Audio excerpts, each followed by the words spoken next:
Bonjour à toi, aujourd'hui on va parler de quelque chose d'essentiel et c'est un sujet peut-être un petit peu plus touchy pour certains. Qui es-tu vraiment? Grande question existentielle, n'est-ce pas? Que beaucoup d'entre nous nous posons depuis parfois bien longtemps. Et si la réponse n'était pas à chercher, mais à ressentir? Alors je ne te demande pas du tout de me croire, hein, mais plutôt d'écouter en ayant l'esprit ouvert et de ressentir si ça vibre juste pour toi. Et après tu verras bien. Tu n'es pas juste un corps. En effet, tu n'es pas un corps, même si c'est celui que tu vois tous les jours dans le miroir.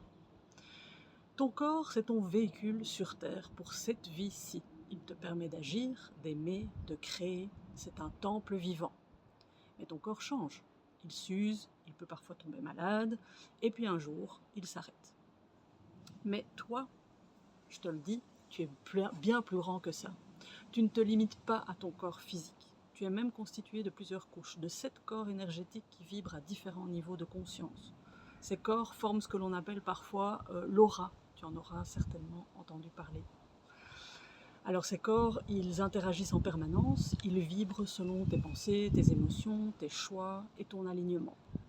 Tu es donc un être spirituel qui vit une expérience humaine. Tu es une conscience, une âme, une énergie d'amour, un être de lumière venu vivre une expérience dans la matière, sur Terre. Et cette âme, justement, c'est ce dont on va parler aujourd'hui. C'est elle qui donne vie à ton corps, c'est elle qui ressent, qui sait, qui aspire, qui choisit et qui évolue. Ton âme existe au-delà de cette vie. Ton âme ne commence pas avec ta naissance et ne s'arrête pas avec la mort. Elle continue son voyage ailleurs, sur d'autres plans. Dans de nombreuses traditions spirituelles, on parle de réincarnation. L'âme s'incarnera donc à plusieurs reprises dans des corps, des époques, des cultures différentes. Pourquoi, me diras-tu?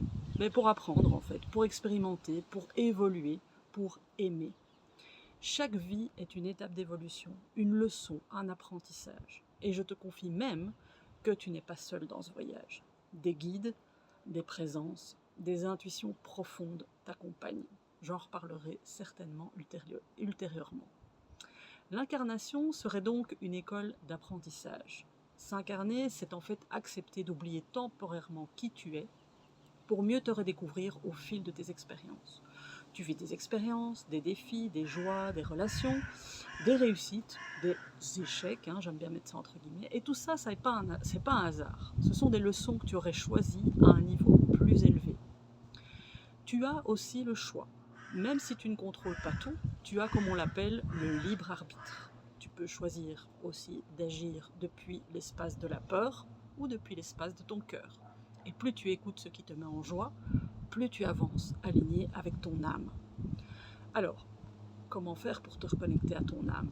Eh bien, simplement, je dirais, en revenant à toi, en écoutant ton intuition, en suivant ce qui te fait vraiment vibrer, ce qui te met en joie, en prenant aussi des moments de silence, de respiration, de présence et de méditation, parce que c'est là que ton âme parle le plus fort.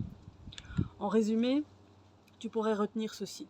Tu n'es pas juste un corps, un rôle, une fonction. Tu es une âme en voyage, un être de lumière, parfois oublié, mais toujours présent.